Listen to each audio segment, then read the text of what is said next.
Assalamualaikum warahmatullahi wabarakatuh. Waalaikumsalam warahmatullahi wabarakatuh. Untuk memulai pelajaran pada pagi hari ini, mari kita sama-sama berdoa kepada Allah supaya pembelajaran pada hari ini Allah memberikan kemudahan bagi kita dalam menerima ilmu dalam materi pernikahan. Silakan ketua kelas untuk memimpin doa. Berdoa mulai.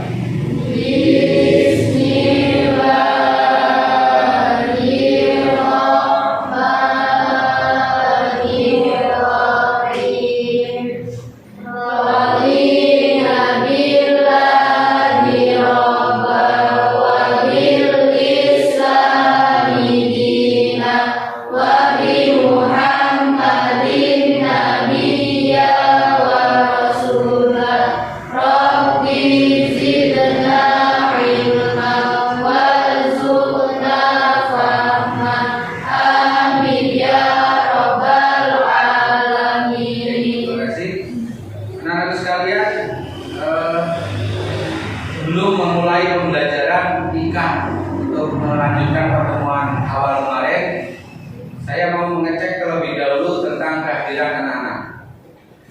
Ya. Reza,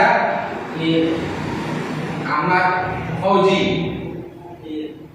Aldi, Lutfi, Siti Aminah, Siti Rukoya, Lindawati, semuanya hadir ya. Terima kasih. Oke, untuk melanjutkan materi yang telah kemarin kita laksanakan, bagaimana?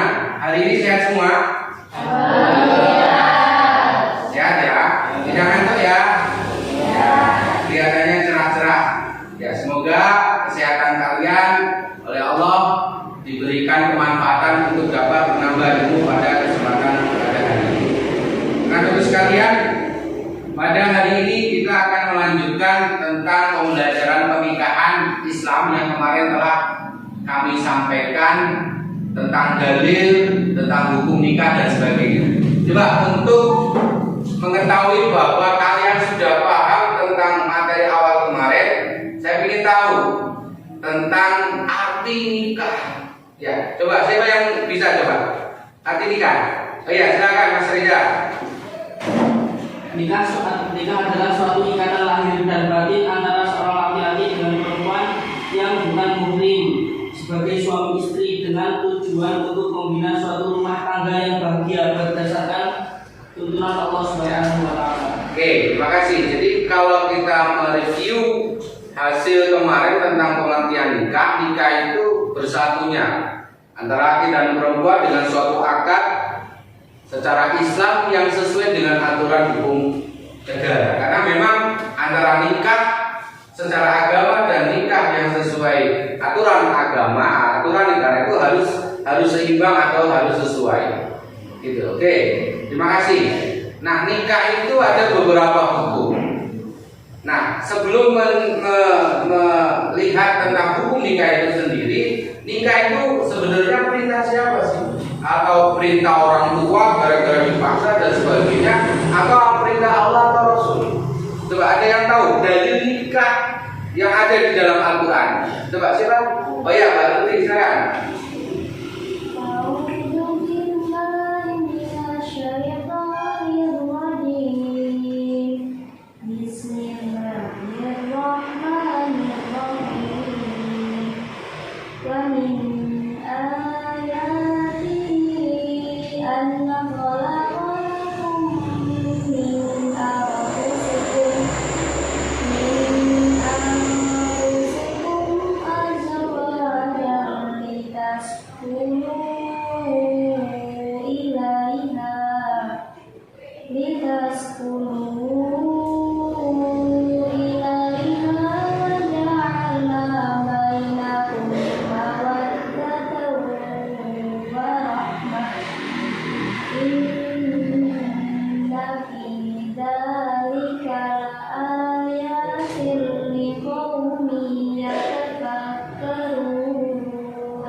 perintah nikah itu ada di surat Ar-Rum ayat 21. Ya, di antara tanda-tanda kebesaran Allah adalah menciptakan pasangan untukmu dari jenismu sendiri agar kamu cenderung dan merasa tentram kepadanya, dan dia menjadikan di antara dirimu rasa kasih sayang. Sungguh pada hal demikian benar-benar terdapat tanda kebesaran Allah. Nah, itu adalah dari nikah.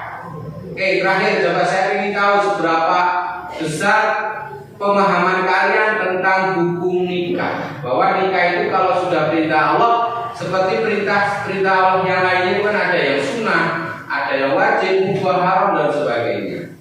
Ada hukum nikah. Coba sebutkan siapa yang tahu tentang hukum nikah. Ya, Yamina, silakan.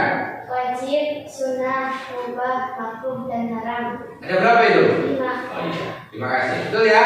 Ada 5, ada makruh, ada sunnah dan sebagainya. Nah, untuk masalah penjelasannya kemarin sudah dibahas di kelompok tentang nikah, hukum nikah itu sendiri. Ya, saya kira kalian sudah siap untuk melakukan pembelajaran selanjutnya materi tentang nikah pada materi yang pertemuan yang kedua kali ini. Oke, anak-anakku sekalian, sebelum Bapak menyampaikan materi tentang pernikahan yang kedua, Bapak akan menyampaikan tentang tujuan pembelajaran pada pertemuan pada hari ini. Yang pertama adalah kalian meyakini kebenaran bahwa hukum pernikahan di dalam Islam itu memang sudah sesuai dengan syariat agama Islam. Kemudian menjelaskan syarat dan rukun nikah. Nanti ada syarat dan rukun nikahnya itu seperti apa. Kemudian ada menjelaskan tentang mahram. Mahram itu adalah wanita yang haram dinikah. Maka itu kita harus tahu, jangan sampai kita menikah dengan yang ternyata saudara kita sendiri. Ada juga tentang wali, kemudian ada talak, dan ada juga dengan ijab. Itu adalah tujuan pembelajaran kali ini. Maka nanti saya mohon perhatikan betul, karena kalian nanti pada saatnya pasti akan menikah. Gitu ya. Oke, untuk selanjutnya adalah silakan Anda bisa lihat pada slide yang akan Bapak tampilkan pada materi pernikahan yang kedua. Oke, untuk sebelumnya, untuk memberikan semangat ke kalian agar kalian lebih semangat dalam menerima materi hari ini, kita coba dahulu tentang biaya sekolah kita, gitu ya. Coba SMK Bisa. SMK Jaya. SMK Mari Status Jagung. Luar biasa. Terima kasih. Ya, itu adalah sedikit penggugah semangat supaya kalian lebih semangat tentang sekolah, bahwa sekolah itu adalah hal yang memang wajib dalam kehidupan, karena sebagai mana perintah Allah untuk menuntut ini. Ya, anak-anak sekalian, mari kita lihat materi pernikahan dalam Islam yang kedua ini. Materi ini yaitu menjelaskan tentang syarat dan rukun nikah. Syarat dan rukun nikah. Nikah itu harus ada calon suaminya. Ya. Syaratnya suami itu harus beragama Islam. Ini menjawab kemarin pertanyaan bahwa bolehkah antara laki dan perempuan salah satunya ada agama Islam. Nanti ada calon istri, ini juga ada agama Islam. Yang untuk yang laki, syarat kedua adalah atas kehendak sendiri. Jadi nikah itu nggak boleh dipaksa. Terus bukan muhrimnya, muhrim laki-laki itu bukan kakak kandung dari perempuannya atau bukan saudara susua dari perempuannya. Harus bukan muhrim. Yang selanjutnya adalah tidak sedang ihram, karena akad nikah ketika sedang ihram atau haji bahkan itu tidak sah akad nikahnya. Rukun yang kedua yaitu ada calon istri. Ya, ada calon istri. Calon istri ini syaratnya adalah beragama Islam, tidak dipaksa oleh orang tuanya, kemudian bukan muhrim, hampir sama di atas, tidak sedang bersuami. Ini hati-hati, biasanya kadung tresno, kadung suka sama perempuan, nggak tahu ternyata dia itu sudah punya suami karena kerja di Jakarta misal, di tempat kos ataupun kontrakan, akhirnya tahunya dia itu single, ternyata di kampus itu sudah punya suami. Nah ini bahaya. Maka harus betul-betul dipastikan bahwa si istri itu tidak punya suami. Yang selanjutnya adalah tidak sedang dalam masa iddah. Masa iddah itu apa? Nanti kita lihat di belakang ada. Sekilas masa iddah itu masa menanti seorang yang baru ditinggal suaminya, baik ditinggal cerai atau ditinggal mati. Terus yang terakhir bagi calon istri itu dia tidak sedang ihram haji ataupun umrah. Untuk selanjutnya yaitu rukun yang ketiga adalah wali. Ya. Wali ini adalah harus mukallaf, ya, sehat Islam dan sehat akalnya. Terus yang kedua adalah laki-laki itu merdeka. Arti merdeka itu dia bukan budak. Ya, sebagaimana kita tahu bahwa di Islam sekarang setelah Rasulullah menghapus perbudakan, jadi budak itu sudah tidak ada. Maka nggak mungkin lah, insya Allah nggak budak. Jadi karena sesuai dengan syariat Islam tetap disampaikan tidak budak atau laki-laki itu merdeka. Yang selanjutnya adalah dia adil dan tidak ihram ataupun haji. Rukun yang ketiga adalah yang keempat adalah adanya dua orang saksi, yaitu Islam, dewasa, sehat akalnya, tidak fasik, hadir dalam akad nikah. Nah biasanya di sini akan sedikit mungkin kalian akan tanya, fasik itu apa loh Pak? Fasik kalau dalam definisi paling terkecil itu, fasik itu adalah orang itu tidak pernah, tidak sering melakukan maksiat kepada Allah. Jangankan berdosa besar, maksiat kecil saja dia nggak mau atau nggak pernah. Seperti apa maksiat kecil? Kita kan yang laki ya, kaum laki biasanya masih senang suka yang bening-bening perempuan, aurat perempuan atau perempuan sebaliknya. Ya kan biasanya kita seperti itu ya, orang itu nggak boleh. Aslinya seperti itu. Tapi kemudian melebar pengertiannya seperti orang melakukan dosa besar. Kemudian selanjutnya adalah hadir dalam akad nikah. Nah ini perkembangan zaman biasanya ada pendapat lain. Bagaimana saksi kalau misal atau pernikahan itu lewat online, dari lakinya di Jakarta, perempuannya di Lampung, jadi video call. Kemudian saksinya juga ada yang di Jakarta, ada yang dan sebagainya. Jadi bagaimana? Itu nanti perlu pendalaman lebih lanjut terkait dengan pernikahan online. Pernikahan yang lewat di layar, ya, video call misalkan. Terus yang selanjutnya yang terakhir adalah adanya ijab qabul. Nah, ijab qabul itu sama seperti kita sebenarnya kalau kita mau jual beli ya beli. Saya mau beli permen misal atau roti. Kamu kalau sama penjual itu harusnya bilang, "Le, tuku roti ini." Kamu harus bilang tuku. Nah, penjualnya bilang, "Ya, monggo," atau "Ya, saya jual." Itu harus akad aslinya seperti ini. Tapi kemudian berkembang ya, yang berkembang kalau dalam jual beli ada istilah jual beli mu'alanah. Mu'alanah itu artinya dia sudah tahu seperti kalian belanja di Indomaret ya, maaf saya sebutkan nama. Itu kamu kan tinggal ngambil. Itu ya, kalau diranja kasih kasir langsung tek 200.000 Mas, kamu bayar. Nah di situ nggak ada akad loh sebenarnya. Nggak ada akad apa? Nek saya beli, ya saya jual. Nah, itu nggak ada akad sebenarnya. Teman di dalam akad jual beli itu ada pendapat yang membolehkan pembelian modal seperti itu. Atau kalau dalam bahasa kita itu jual beli lunglungan. Lunglungan itu apa? Lunglungan itu kalau Jawa itu gini, nyok gitu, seperti itu. Lunglungan itu tak nih. Itu seperti di apa tadi yang saya sebutkan di sebuah minimal. Nah, tetapi kalau di dalam akad nikah nggak boleh seperti itu. Misalkan saya punya anak perempuan, Zati, buku anakku, nggak boleh. Artinya, nyosya, mana, umpama, dan sebagainya, nggak boleh. Harus ada ijab qabul. Maka di sini ada syaratnya, yaitu ada kapan nikah atau yang semana dengan nikah. Misalkan saya terima nikahnya dan kawinnya Siti Aminah binti Wagio dengan mas kawin 500.000 kontan. Itu bahasanya seperti itu. Harus ada kata-kata nikah saya terima dan seterusnya. Oke, lanjut.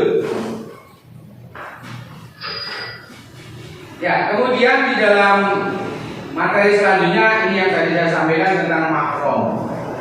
Mahram itu secara istilah dalam ilmu fikih adalah wanita yang haram dinikahi. Maka ada beberapa sebab kenapa wanita itu nggak boleh dinikahi. Satu adalah wanita yang harus dinikahi karena keturunan, ibu, anak perempuan. Ya, saya punya anak perempuan, boleh saya nikahi saya. Terus saudara perempuan sekandung, saya punya kakak atau adik perempuan, nggak boleh saya nikah sama saudara. Saudara perempuan dari bapak, misal ada seseorang, saya punya saudara perempuan, kebetulan bapak saya, ibu saya meninggal, akhirnya bapak saya menikah dengan seorang perempuan yang perempuannya itu punya anak atau punya gawan. Nah, dari pernikahan itu dia punya anak lagi bapak saya. Nah, akhirnya kan saya satu bapak kan dengan anak yang dilahirkan dari ibu tiri saya, paham ya? Jadi saudara tiri tapi beda ibu, tapi sama bapak. Ini nggak boleh.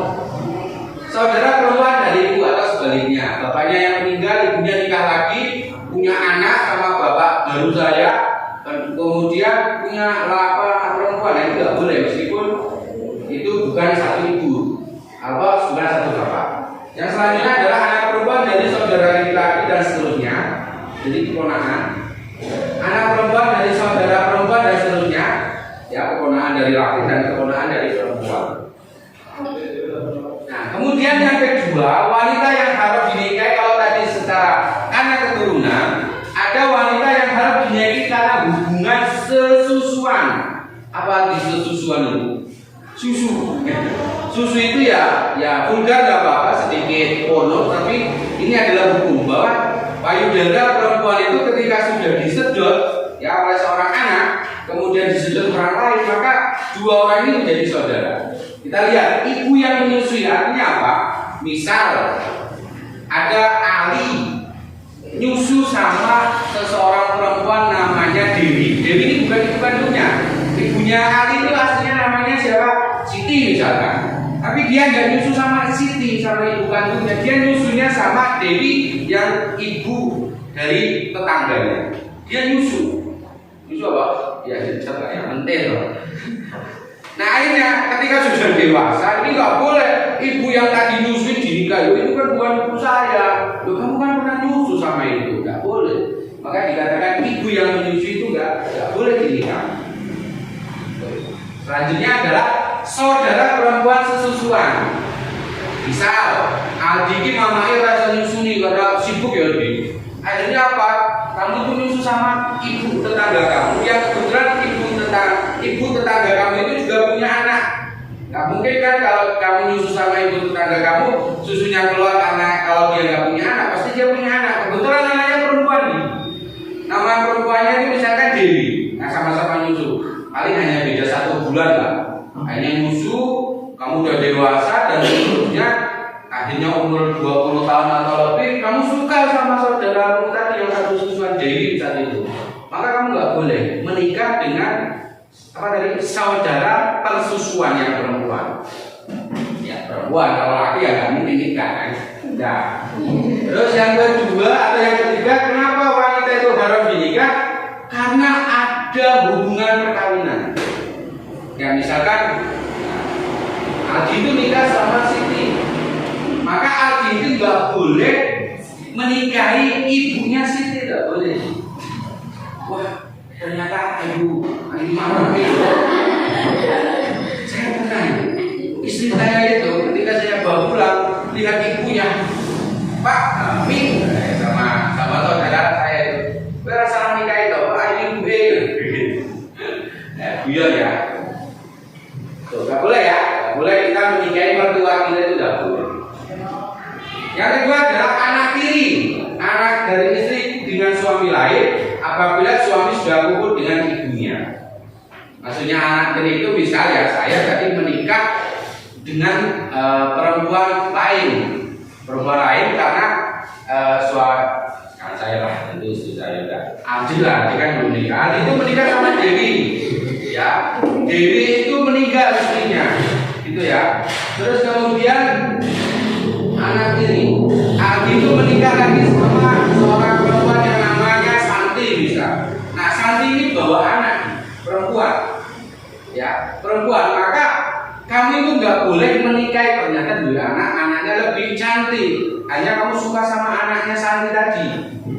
Nah, kamu nggak boleh menikahi anak tirimu dengan catatan ya, Aldi ini sudah bergaul dengan ibunya yang tadi bernama Santi. Tapi kalau belum cuma sudah nikah ya siang-siang misalkan, terus ternyata Santi atau istri barunya itu masih head, itu kan head, hanya nunggu head selama 7 atau 15 hari. Selama 7 atau 15 hari itu mikir Aldi itu, ibu ini kok ini ya, anaknya lebih cantik. Bisa nih ya. Nah akhirnya setelah suci, Bu, aku kasih nikah sampean lah. Kenapa Pak? Aku nggak seneng. Sukanya sama anaknya. Nah, itu boleh kamu nikahin anaknya Bu Santi dengan syarat Santi itu mengizinkan ya. Kenapa boleh? Karena kamu belum menggauli ya, belum menggauli Santi atau perempuan yang Santi tadi. Tapi kalau kamu sudah bergaul, sudah berhubungan badan, nah maka anaknya Santi itu haram untuk dinikahi. Nggak boleh. Meskipun anak istri jadi apa? Anak tiri ya. Selanjutnya adalah ibu tiri, terus ada menantu, yang selanjutnya adalah wanita yang ada di sini karena mempunyai pertalian mudim dengan istri. Misalkan istrinya saudara apa? Ada seorang nama Santi, itu saudaranya istrinya, maka itu juga nggak boleh. Lanjut.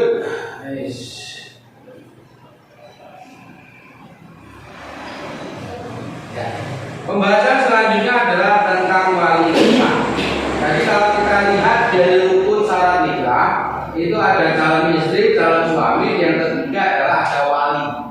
Wali nikah ini dibagi menjadi 2. Wali nasab, secara keturunan ada garis darah atau saudara, yaitu wali yang mempunyai pertalian darah dengan mempelai wanita yang akan dinikahkan. Siapa itu? Ini kalian bisa baca 1 sampai 9. Ayah kandung, ayah ninggal, mbah renek, saudara laki-lakinya. Bisa Lutfi, mbah renek, bapak renek, itu duit kakang di laki misalkan itu buat. Nah, seperti bapak kemarin waktu itu jadi walinya ayu saya, Ibu Harmonis atau Ibu Ani itu karena bapak udah nggak ada. Ya saudara yang sekandung dengan mbak saya, ya saya ya adik saya. Karena saya paling tua ya saya hanya jadi walinya. Jadi saudara sekandung. Laki-laki, saudara laki-laki sekandung, saudara laki-laki saya, gitu ya. Saya meskipun beda ibu nggak apa-apa. Anak laki-laki saudara laki sekandung, anak laki-laki saudara saya, dan lain sebagainya. Silakan Anda dilihat. Ya Bapak nggak mau menjelaskan satu persatu bisa dibaca. Nanti bila ada yang tidak paham, nanti bisa ditanyakan. Ya. Ini tentang wali yang sekandung. Kemudian ada wali hakim, wali yang diwakilkan. Itu namanya wali hakim. Yaitu seorang kepala negara yang beragama Islam. Di Indonesia itu presiden menyerahkan ke Kementerian Agama, kemudian diserahkan ke agama. Jadi begini, wali hakim itu adalah wali yang harusnya yang menikahkan itu adalah pimpinan negara. Nah karena kita di negara Indonesia mestinya yang menikahkan misalkan orang tuamu nggak ada, bapak saya, bahkan saudara kandung itu nggak ada balutnya, misalnya. Aku sih nikahnya siapa? Pak Jokowi harusnya. Kan Pak Presiden kan ya? Nah, gitu. Tapi Pak Presiden mengurusi 2 juta lebih menikahkan keselannya Pak, ada sistem pemerintahan. Jadi KUA pemerintah atau presiden itu mewakilkan Kementerian Agama. Nah Kementerian Agama itu punya kantor-kantor urusan agama sendiri sesuai dengan kecamatannya. Itu kan di kecamatan bisa benar mana. Nah itu nanti yang mewakilkan atau yang diwakilkan itu dari Kementerian Agama atau KUA itu. Lanjut. Wali hakim ini bertindak sebagai wali nikah apabila memenuhi kondisi sebagai berikut. 1. Wali nasab gak ada tadi. Yang kedua, wali yang lebih dekat kalau tidak memenuhi syarat, dan wali yang lebih jauh apa tidak ada. Wali yang dekat, maaf ini ya, bapak nggak ada, mbak nggak ada. Ini saudara pernah laki-laki tapi maaf, saudara laki-laki itu untuk gini. Oh, tidak berangkat atau belum lah ya. Nah, ini nggak mungkin loh jadi wali. Aduh gimana ini ya udah diwakilkan sama KUA atau penghulu kalau di daerah kita. Ada wali yang cedak, walinya itu jadi apa saudara juga, tapi tinggalnya di Arab Saudi sana. Jadi untuk jadi apa nggak mungkin, hanya di wali. Dan seterusnya. Ada wali nasab sedang berirham, walinya masih ihram, padahal waktu itu harus nikah. Terus wali yang lebih dekat masuk penjara, nggak mungkin. Terus wali yang lebih dekat hilang atau ya diculik atau bagaimana, pokoknya nggak ada kabar. Akhirnya boleh wali nikah itu diwakilkan kepada petugas kawat dan lain sebagainya. Anak-anakku sekalian, materi selanjutnya adalah kewajiban hak dan suami istri. Sudah banyak, coba cek. Konsentrasi, konsentrasi, konsentrasi, konsentrasi. Nikah, nikah. Talak. Nikah. Coba yang laki aja, yang laki itu ya, talak. Nanti bingung ini. Ya, oke semuanya. Rujuk. Ya, 4 kali ya. Oke, terima kasih. Masih konsen salah. Oke, terima kasih ya. Lanjut. Ada setelah menikah. Nah ini tidak gemen-gemen ya. Tidak gemen itu nggak enak nikah itu. Harus ada hak dan kewajiban ini. Di antara kewajiban hak suami istri yang pertama tentang suami. Suami itu harus memberi nafkahi. Ya, harus memberi nafkah. Kudu kerja. Duit bojo gorong kangkang merokok mobil es, kecuali dia punya aset. Gitu. Kalau di negara Amerika saya pernah baca perbedaan negara Amerika yang sudah maju dengan negara yang masih berkembang. Itu kalau orang-orang yang sudah maju itu dia punya aset itu disewakan, punya lahan tanah sewa, orang negara tapi tak sewati. Dia ongkang-ongkang nyantai dan sebagainya. Karena pasti setiap bulan sudah ada. Nah, tapi kalau orang yang nggak punya aset, nggak punya properti ya harus kerja. Pakaian tempat tinggal untuk istri anaknya sesuai dengan kemampuan. Yang kedua adalah menggauli istri secara makhluk. Ya, ini yang kadang-kadang yang disukai ya, menggauli ya. Menggauli tidak harus berhubungan badan, bermuasyarah, berbicara itu harus dengan baik dan makhluk. Jangan suka bentak istri. Karena ya ini pelanggaran, kalau nanti bisa masuk HAM, KDRT bahaya. Selanjutnya yang ketiga adalah memimpin keluarga dengan cara membimbing, memelihara semua anggota keluarga dengan penuh tanggung jawab. Yang terakhir membantu istri dalam tugas sehari-hari, mengasuh anak, mendidik dan sebagainya. Jangan itu ya, apa namanya, izin kamu isah-isah. Jangan izin kamu ngerewangi istri, masak misalkan, cuci baju misalkan dan sebagainya. Atau nyewoi anak, jangan malu. Artinya, karena sebenarnya kalau kita mau kembali ke hakikatnya, istri itu nggak punya kewajiban karena kita sudah ngambil istri, ya, jadi pendamping kita. Seluruh apa-apanya harus dilayani oleh suami. Tapi kan secara adat ada kerjasama. Masa ya bodoh kabeh suami semua. Akhirnya dibagi. Biasanya mampunya istri itu kerjanya di rumah, kalau laki-laki kerjanya di luar. Kewajiban dan hak suami istri.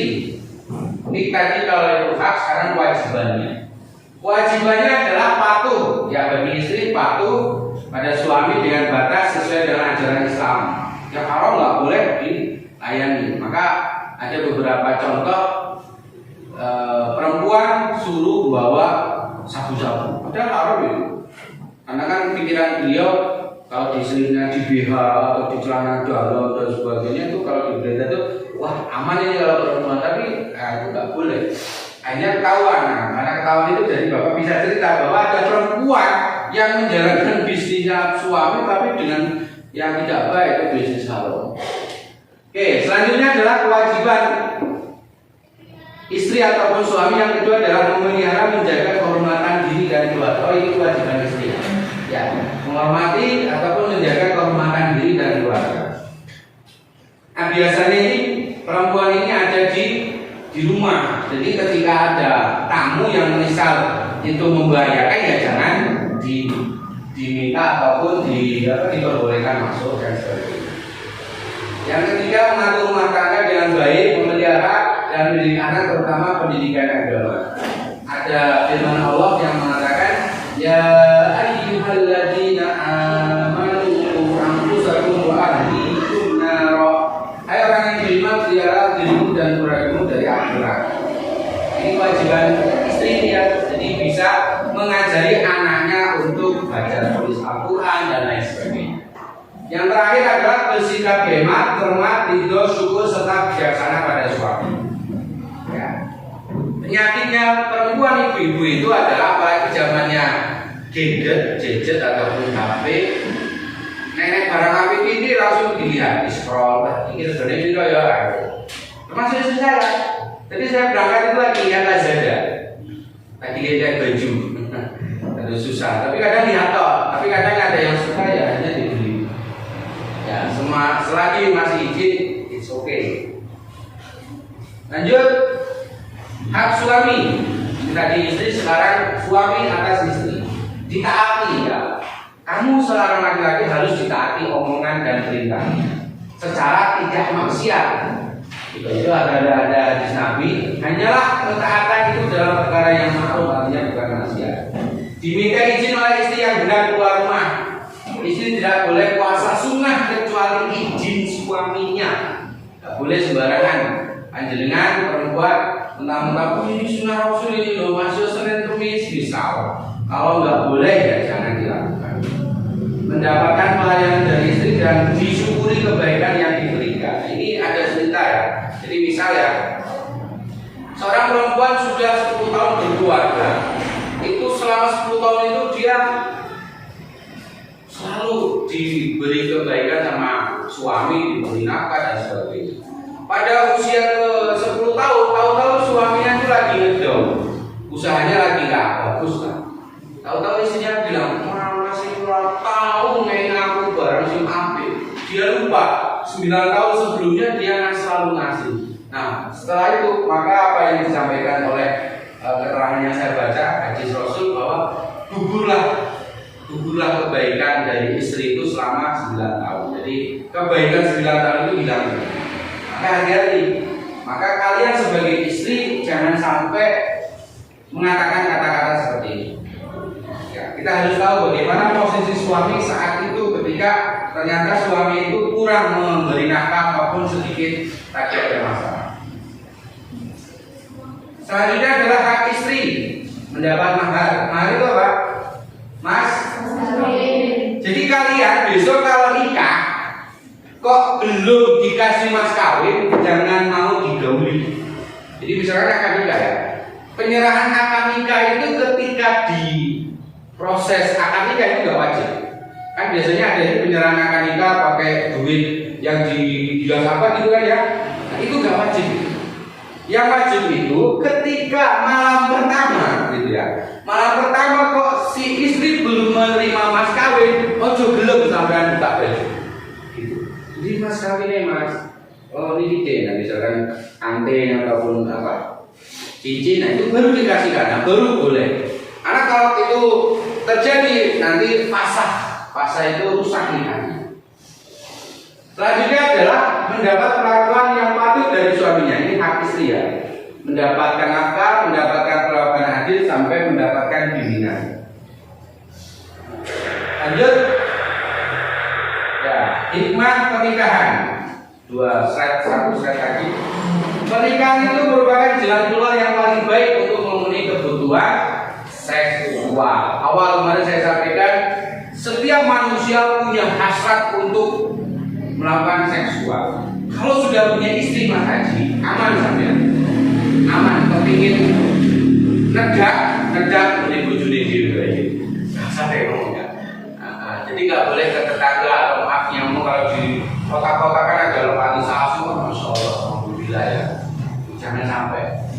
Terus yang kedua adalah pernikahan merupakan jalan terbaik untuk memuliakan anak. Kalau kita nikah punya anak, kita akhirnya punya pahala dengan cara apa? Memelihara, membimbing, memberi nafkah kepada anak. Kalau nggak punya anak, coba. Karena anak ketika anak lahir membawa rezeki, akhirnya rezeki kita tambah banyak. Nambah lah, bukan banyak. Nambah akhirnya apa? Ada rezeki yang buat anak. Nah inilah ada pahala bagi kita, baik suami ataupun istri. Memperbanyak banyak anak, semakin kita banyak anak, semakin banyak keturunan. Yang ketiga adalah pernikahan menumbuhkan naluri kebapaan atau keibuan, jadi sayang dan seterusnya. Yang keempat menimbulkan sikap rajin dalam bekerja, karena ada rasa tanggung jawab. Yang kelima pernikahan mempererat tali kekeluargaan, karena kita ada menikah punya besan, punya moro tuanya dua adik, adiknya kebetulan jadi pengurus apa misalkan, atau pimpinan PT apa, akhirnya apa kita ikut di PT itu kan, wah bagus ini nilai positif dan seterusnya. Oke, terakhir Anda diminta untuk link praktek menikah. Nah sebelum ke situ coba kita lihat dulu ada apa di link ini, biar sebagai acuan kalian untuk dapat praktek nikah.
Beli praktek akad nikah gangguan sinyal.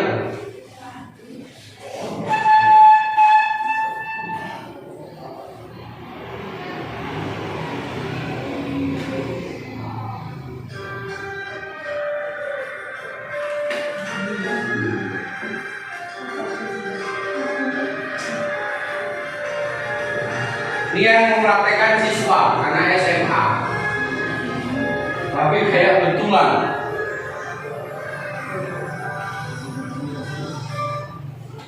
Aduh.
jelaskan ini adalah praktek menikah, akad nikah, biar kalian lebih paham, lebih bisa menggambarkan situasi pernikahan yang tentunya besok suatu saat kalian akan melaksanakan.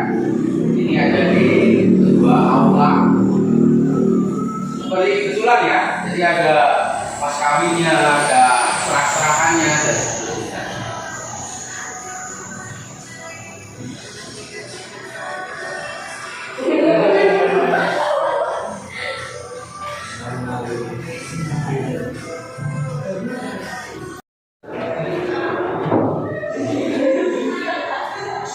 Ya, itu adalah salah satu praktek pernikahan. Yang selanjutnya, anak sekalian, sekarang kita buat kelompok, ya, buat kelompok untuk mendiskusikan materi yang akan saya bagikan. Nah kan, yang 2-3 saja, laki 1, perempuannya 2, 3-3. Depan 3 ini, yang belakang 4. Ya, ini ada materi, ya di itu gabung coba gimana kelompok biasa dijadikan.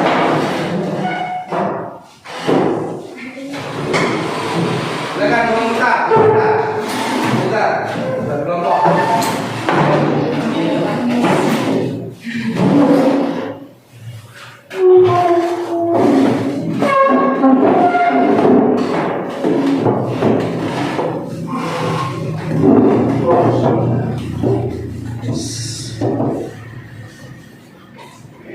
Ya, silakan Anda diskusikan tentang materi ataupun pertanyaan yang ada di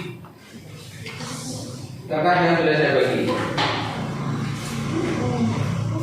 Di halaman tentang artikel belakang, halaman terakhir tentang artikel. Tentang artikel itu ada tentang pernikahan dini. Silakan dibaca. Lebih tahu rujukan. Jadi kita lihat.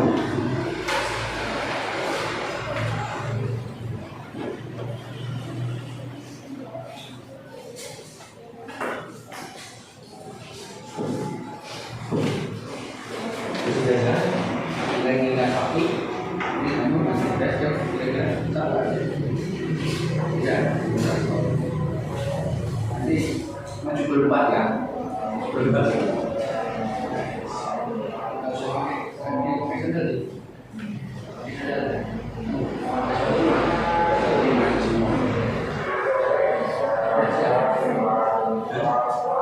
Tidak sebenarnya sih mas, kok kena esok, kan dibuat aja.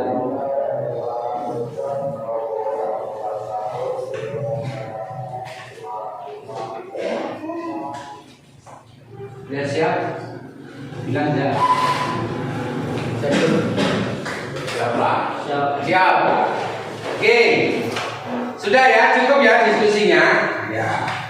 Silakan sekarang gantian, kalau kemarin kelompok 1, sekarang kelompok 3. Ya, ini dari kelompok yang ganteng-ganteng, silakan untuk mempresentasikan dari hasil diskusi yang telah dilaksanakan. Ya, silakan maju semuanya berempat. Ya. Nanti yang lain ikut bantu, ada juru bicaranya.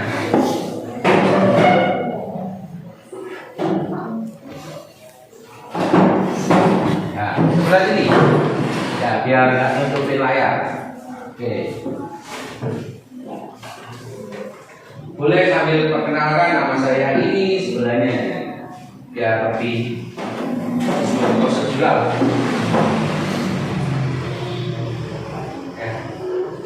Ya.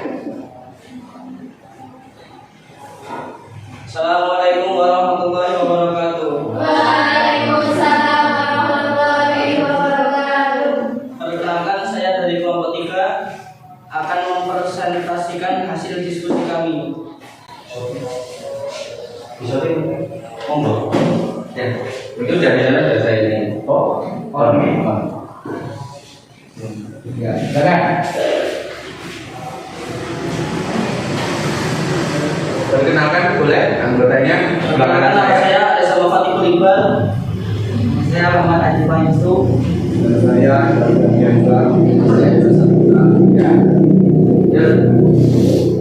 Pertanyaannya, bagaimana pendapat Anda tentang pernikahan dini? Setujukah dan apa alasannya? Bagaimana kalau kamu, kelompok sampean yang menjawab dahulu, nanti bisa dibantu atau diadu jawabannya. Kelompok kami Ya. tidak setuju Oh, tidak setuju. karena kedua mempelai masih berada di bawah umur dan belum cukup untuk menafkahi seorang istri tersebut. Iya. Batasan ini. Ya. Ya. Lagi nggak boleh karena masih di bawah umur. Terus kesimpulannya tadi terus ada satu lagi. Dan seorang suami yang laki-laki belum cukup untuk menafkahi istri. Oh, belum bisa menafkahi istri. Itu jawaban dari kelompok 3 terkait pernikahan ini. Nggak setuju, masih di bawah umur, lakinya belum bisa cari duit. Gitu. Silakan dikomentari dari kelompok 1 dan 2. Batasan umur. Oh ya, gimana kelompok 3? Kelompok 2. Batasan umur. Maksudnya gimana? Pertanyaannya gimana? Batasan umur tidak diperbolehkan menikah dini. Oh gitu. Umumnya Berapa? Oh gitu. Batasan umur kamu tadi kelompok kamu menyatakan belum masuk umur. Lah batasan umur yang boleh menikah atau tidak kategori dini itu umurnya berapa? Di bawah umur 20 tahun. Di bawah umur 20. Iya kan? Ya wes. Kalau kamu nggak setuju boleh. Ya kalau setuju ya. Ada yang lain? Ya, Siti mau tanya. dan sampai dari pernikahan dini itu apa aja sih itu? Ya, itu aja ngambil jawaban kamu tadi. Bapaknya menikah di masa muda. Ya, jawabannya apa? Bapaknya cerai.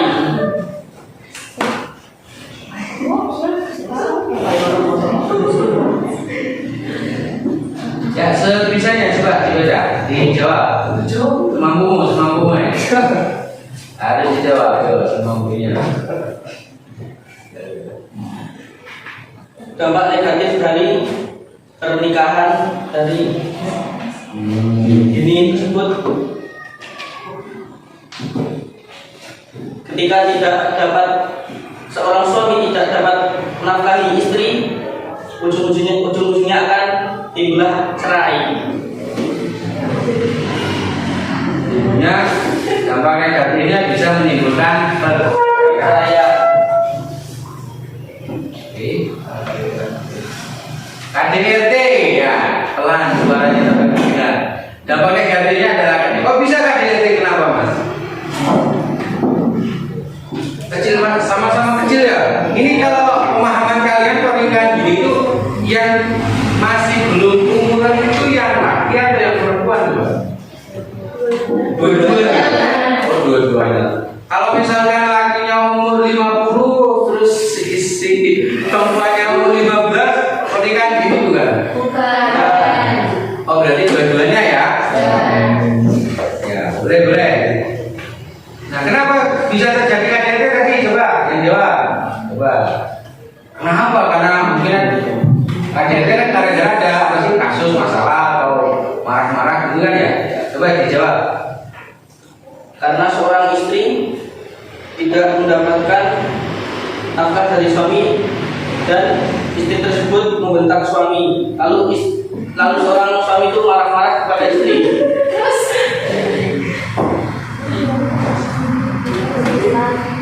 Oh karena nggak dapat nafkah, akhirnya bentar-bentar, akhirnya marah. Oh gitu. Gimana? Seperti itu kira-kira jawabannya.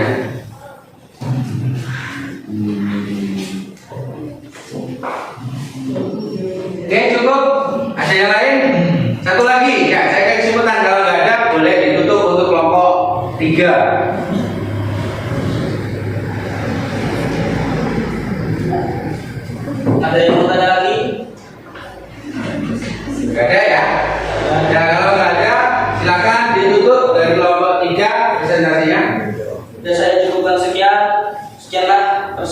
dari kelompok kami. Bila ada salah, mohon maaf yang sebesar-besarnya. Kami akhiri. Wassalamualaikum warahmatullahi wabarakatuh. Waalaikumsalam warahmatullahi Silakan wabarakatuh. kembali ke tempatnya.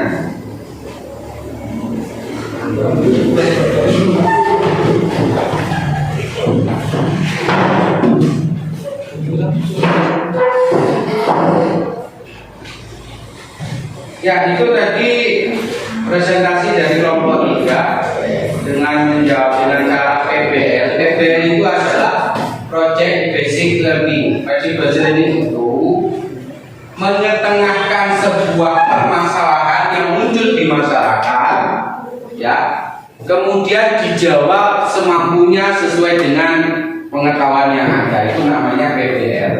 Nah, kemudian ada learning itu kita itu membaca dari sebuah teori yang ada atau buku misalkan, kemudian kita menjawab sesuai dengan kebutuhan ataupun soal yang ada itu. Itu saja saya kira pertemuan kali ini, bahwa kesimpulan pada pertemuan yang kedua dalam materi pernikahan dalam Islam. Jadi Bapak akan memberikan kesimpulan atau kegiatan penutup pada pertemuan kali ini. Anak-anak sekalian, tadi materi telah saya sampaikan. Kesimpulan dari pembelajaran pada hari ini bahwa terkait dengan rukun dan syarat nikah itu harus ada wali dan seterusnya sampai kepada ijab kabul. Yang selanjutnya adalah ada wali. Wali ini harus paham betul kalian. Ya, di dalam keluarga mana, maka takutnya kalau misalkan kita menikah dengan penggo itu apa? Ngepek tonggo, ya ngepek tonggo yang takutnya tadi ada persusuan, maka hati-hati kita jangan betul biar pernah orang anak menyusu ke saya atau seterusnya. Itu hati-hati. Terus yang selanjutnya tentang talak. Ya, tentang talak. Ya, itu tadi ada talak, kemudian ada rujuk dan seterusnya.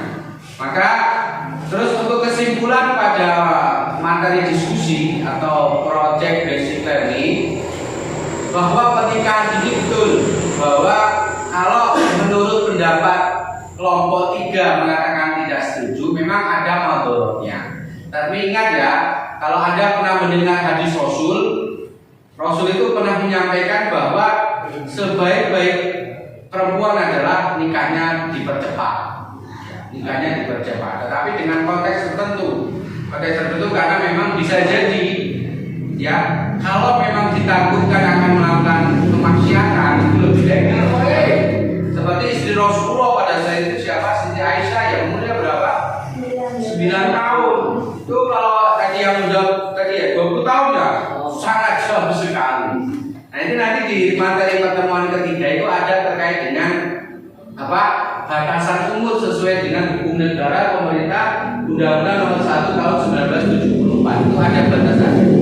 Nah, secara singkat memang di sana selip 1 mas 19 tahun kalau di aturan pemerintah. Di sini nggak ada ya, nanti di slide selanjutnya itu ada. Itu kesimpulan di materi diskusi ataupun presentasi yang dilakukan oleh kalian tadi. Kemudian selanjutnya, kesimpulan yang selanjutnya terkait dengan apa sih madorot ya, atau dampak negatif dari pernikahan ini. Tadi sudah dijawab ya, karena memang emosional ketika anak sudah menikah itu masih belum tertata, masih belum terjadi kematangan cara berpikir. Bisa Anda lihat contoh lah, misal jangankan tadi yang muda sama muda, bahkan yang misal lakinya sudah dewasa mungkin umur 27, tapi perempuannya ini masih umur 17 atau 18, itu juga masih rentan. Karena ketika perempuan sudah nesu, sudah nyemut itu, karena emosinya belum matang, akhirnya terjadi perceraian, KDRT dan seterusnya. Itu kesimpulan yang dapat Bapak sampaikan terkait dengan materi pada hari ini. Untuk selanjutnya silakan Anda pelajari tentang materi pernikahan terkait dengan hukum nikah secara agama, ada rujuk, ada talak dan lain sebagainya, sebagai bahan pembelajaran untuk pertemuan yang ketiga. Itu saja. Terima kasih atas partisipasinya pembelajaran pada hari ini. Untuk mengakhiri supaya semangat, ya kita lihat dulu SMK. Oke, siap ya? SMK bisa. SMK